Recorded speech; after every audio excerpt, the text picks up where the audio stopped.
नमस्कार मित्रों, मैं हूं धर्मेंद्र कुमार और स्वागत है एक बार फिर से आपका अपने देसी लोन एडवाइज़र चैनल में।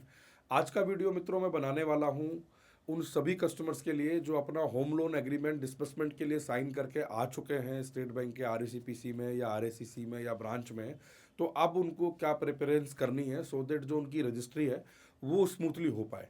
तो चलिए शुरू करते हैं आज का वीडियो। आज का वीडियो रहेगा इसी टॉपिक पे, तो जुड़े रहे हमारे साथ और चलिए शुरू करते हैं आज का वीडियो। तो साथियों, जब आप अपना लोन एग्रीमेंट डिसबर्समेंट के लिए साइन करके आते हैं तो जिनके द्वारा भी आपने लोन कराया था, ब्रांच के द्वारा या एचएलसी के द्वारा या हमारे द्वारा या जिनके भी द्वारा आपने कराया, उनके माध्यम से आपको एक मिल जाता है आपका डीडी की कॉपी या आपका पे ऑर्डर की कॉपी जो आपकी रजिस्ट्री के अंदर मेंशन होना होता है। तो दोस्तों, सबसे पहले तो आपको उस डीडी को प्रॉपर देखना है, उसके अंदर कोई मिस्टेक ना हो, जैसे कि आपका जो सेलर का अकाउंट नंबर है वो प्रॉपर हो, सेलर का नाम प्रॉपर हो, अमाउंट प्रॉपर हो, ये सारी चीज़ें आपको देखनी है। अगर दो सेलर होते हैं तो स्प्लिट करके पेमेंट बनता है। सपोज 50 लाख का पेमेंट है तो 25-25 लाख के दो आपके पे ऑर्डर बनते हैं। तो सारी चीज़ें आप प्रॉपर देख लीजिए। अगर कोई करेक्शन है तो आप उनको पहले बताइए सो दैट कि वो दोबारा से उसको करेक्ट करके दोबारा डीडी बना दें और फिर आप अपना डीडी जो है अपनी रजिस्ट्री में मेंशन कराइए। अगर आपने गलत डिटेल वाला मान लीजिए गलती से बना और आपने मेंशन करा दिया तो फिर आपको रजिस्ट्री में वो रेक्टिफाई करना पड़ सकता है या फिर आपको करेक्शन डीड भी करानी पड़ सकती है अलग से। तो इन सब प्रॉब्लम से बचने के लिए अपने डीडी को प्रॉपर एक बार व्यू करना अनिवार्य है मित्रों। दूसरा साथियों की एक चीज़ हम करते हैं कि जब भी हमारी रजिस्ट्री होती है, चाहे हमारी रजिस्ट्री गाज़ियाबाद में हो रही हो, नोएडा हो रही हो, ग्रेटर नोएडा हो रही हो, द्वारका हो रही हो, गुड़गांव हो रही हो, दिल्ली में हो रही हो, तो हम क्या करते हैं रजिस्ट्री के लिए जो है ना अपना टाइम सुबह का रख लेते हैं 10:30 बजे का जनरली। तो देखिए, सुबह का टाइम आप रख लेते हैं या फिर जो आपके जिन्होंने डील कराई है ब्रोकर साहब हैं या जो आपके कंसल्टेंट हैं वो भी कहते हैं कि सुबह का टोकन ले लो या सुबह की आप अपॉइंटमेंट ले लो। तो दोस्तों, सुबह का आप अपॉइंटमेंट बिल्कुल ले लो। आप वहाँ जाकर अपना जो भी एग्रीमेंट वगैरह है आपका रजिस्ट्री का, लीज डीड का, प्रॉपर आप उसको भर लो, पढ़ लो उसको भी एक बार प्रॉपर तरीके से, जो भी ड्राफ्टिंग वगैरह हुई है। जल्दीबाजी में मत करो इन सब चीज़ों को, क्योंकि कोई भी पॉइंट अगर रह गया तो फिर प्रॉब्लम आने वाली है। उसमें मेजर चीज़ें होती है आपका नाम, आपका एड्रेस, आपकी प्रॉपर्टी के राइट साइड में क्या प्रॉपर्टी है, कौन सी रोड है, लेफ्ट में कौन है, बैक में कौन है। तो ये सब चीज़ें प्रॉपर आप तरीके से उसको दोस्तों पढ़ लें एक बार। और जो डीडी है आपका, जो जर्नली आप कहते हैं कि सुबह 10 बजे मेरी रजिस्ट्री है या 11 बजे है, तो मेरी आपसे रिक्वेस्ट है आप लोग इस चीज़ को अंडरस्टैंड कीजिए। जो बैंक का ऑफिसर डीडी लेकर आता है वो मेरे को लगता है 12 से 1 बजे के बीच में या 2 बजे तक वो पहुंच पाता है।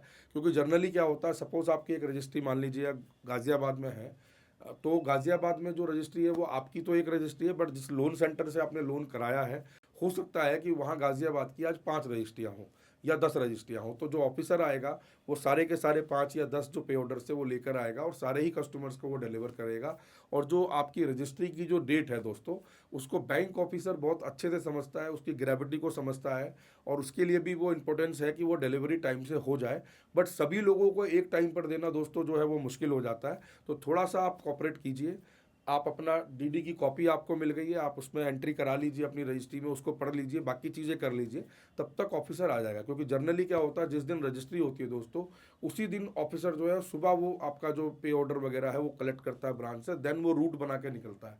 कई बार ऐसा भी होता है कि एक ऑफिसर को 2 जगह 3 जगह रजिस्टर ऑफिस में जाना होता है। तो थोड़ा सा आप पेशेंस दिखाएं। दूसरा, जब आपने लोन एग्रीमेंट साइन किया है दोस्तों, जो डिसबर्समेंट वाले दिन जब आप लोन एग्रीमेंट साइन करके आए थे, तो वहाँ 4-5 लोगों के मोबाइल नंबर होना आपके पास अनिवार्य है दोस्तों। एक तो जिन्होंने आपका लोन एग्रीमेंट साइन कराया है, दूसरा आपने जो आपने ऋण रक्षा पॉलिसी अगर ली है लोन प्रोटेक्शन, तो उस ऑफिसर का नंबर आपको लेना अनिवार्य है। तीसरा, एक आपका जो प्रॉपर्टी इंश्योरेंस है जो कि मैंडेटरी होता है, तो उसका भी आपके पास नंबर होना चाहिए, जो जनरल इंश्योरेंस का जो भी ऑफिसर है।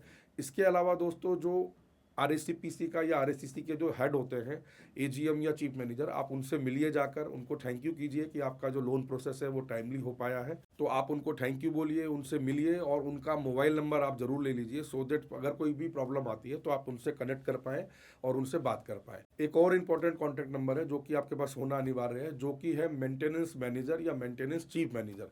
जितने भी आरएसीपीसी जो सिटीज़ के अंदर है वहाँ आपको मेंटेनेंस चीफ मैनेजर और मैनेजर दोनों मिलेंगे, और जो आरएसीसी है वहाँ पर आपको मेंटेनेंस मैनेजर ऑफिसर होता है। तो उनका नंबर आप ज़रूर लें सो दैट कि आपका जब लोन डिसबर्स हो गया, रजिस्ट्री हो गई, उसके बाद की जितनी भी प्रॉब्लम्स है वो सारी आपकी मेंटेनेंस टीम को ही हैंडल करनी होती है। तो आप उनका नंबर ज़रूर रखें सो दैट आपकी ईएमआई टाइम से नहीं कटी या मान लीजिए आपको कोई मैसेज आ रहा है या कोई चार्जेस एक्स्ट्रा कट गए हैं, तो उन सभी चीज़ों के लिए आप उनसे कनेक्ट कर सकते हैं, सो दैट कि राइट बंदे का आपके पास, राइट ऑफिसर का नंबर हो, ताकि आपको प्रॉब्लम ना आए दोस्तों। तो इन चीज़ों का ज़रूर ध्यान रखें। और जिन लोगों ने हमारा वो वीडियो नहीं देखा है जिसमें कि हमने आपकी जो रीसेल की प्रॉपर्टी आप परचेस करते हैं उसमें डिसबर्समेंट का पूरा प्रोसेस हमने स्टेप बाय स्टेप बताया हुआ है साथियों। आपका लोन डिसबर्समेंट का, जिसमें कि ईएमआई के बारे में, इंश्योरेंस के बारे में, प्रॉपर्टी इंश्योरेंस के बारे में सारी चीज़ें हमने डिटेल में बताई हुई है। उसका लिंक हम आपको डिस्क्रिप्शन में दे देंगे, तो उस वीडियो को भी दोस्तों एक बार ज़रूर देख लीजिएगा, सो दैट अगर आपका लोन अभी सैंक्शन होने के लिए गया हुआ है तो आपकी प्रिपेरेंस, आपकी डॉक्यूमेंटेशन डिसबर्समेंट की भी हो जाएगी, और जो रजिस्ट्री के लिए जो आपका जो प्रोसेस होता है उसके लिए भी आप थोड़ा प्रिपेयर हो पाएंगे दोस्तों। अब दोस्तों मान लीजिए आपकी रजिस्ट्री हो गई है, सारी चीज़ें हो गई हैं स्मूथली, तो अब क्या करना है, आपको तकरीबन 8 से 10 दिन बाद आपको रिविजिट करना है अपने होम लोन सेंटर पे, और वहाँ से आपको लिस्ट ऑफ डॉक्यूमेंट जो है वो आपको लेना होता है। लिस्ट ऑफ डॉक्यूमेंट दोस्तों क्या होता है कि जो भी आपकी प्रॉपर्टी के ओरिजिनल दस्तावेज है जो बैंक में जमा है, बैंक उनकी आपको रिसीविंग देता है, और उस रिसीविंग का दोस्तों ये फ़ायदा है कि जब भी कभी लोन आपका बंद होगा 5 साल, 10 साल, 20 साल बाद, तो आप उस रिसीविंग से अपने ओरिजिनल पेपर मैच करके आप पेपर अपने कलेक्ट कर सकते हैं दोस्तों। इससे क्या होता है, कोई भी डॉक्यूमेंट आपके खोने की या गुम होने की गुंजाइश बहुत कम हो जाती है दोस्तों। और जिन भी कस्टमर्स का प्रॉपर्टी नोएडा या ग्रेटर नोएडा में है, उनको रजिस्ट्री के बाद परमिशन टू मॉर्गेज भी कराना होता है, जिसके लिए बैंक से एक लेटर आपको मिलता है, आप मांग सकते हैं या अदरवाइज बैंक आपको देता है। तो वो आपको अपनी अथॉरिटी से, जो आए नोएडा अथॉरिटी या ग्रेटर नोएडा अथॉरिटी, वहाँ से आपको दोस्तों परमिशन टू मॉर्गेज करा के बैंक में जमा करना होता है। परमिशन टू मॉर्गेज की जो गवर्नमेंट की फ़ीस है वो आई थिंक 1,000 रुपये है दोस्तों, तो आप खुद जाके भी करा सकते हैं। जिन लोगों के पास समय नहीं है और उन्होंने अगर हमसे लोन कराया है तो आप हमसे बात कर सकते हैं, हम आपका जो परमिशन टू मॉर्गेज का प्रोसेस है वो करवा देंगे, क्योंकि हमारे पास 1-2 लॉयर हैं जो ये सारा प्रोसेस कराते हैं, बट वो कुछ चार्ज करते हैं, उनकी कुछ फ़ीस होती है, लीगल फ़ीस आई थिंक 3 से 4,000 रुपये। तो अगर आप चाहेंगे तो वो चीज़ भी हो जाएगी, अदरवाइज़ आप खुद से करा लीजिए, मात्र 1,000 रुपये में होता है, तो वो करा के आपको जमा करना होता है, उसके बाद ही आपको एलओडी मिलेगी अगर आपकी प्रॉपर्टी नोएडा और ग्रेटर नोएडा की है दोस्तों।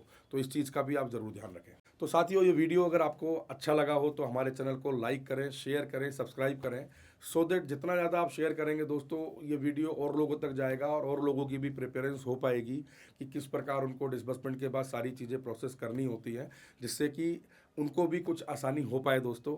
तो दोस्तों, ऐसे ही इन्फॉर्मेटिव वीडियो देखने के लिए जुड़े रहें हमारे देसी लोन एडवाइज़र चैनल के साथ, और मिलते हैं आपको अगले वीडियो में। तब तक के लिए नमस्कार, बाय बाय, थैंक यू।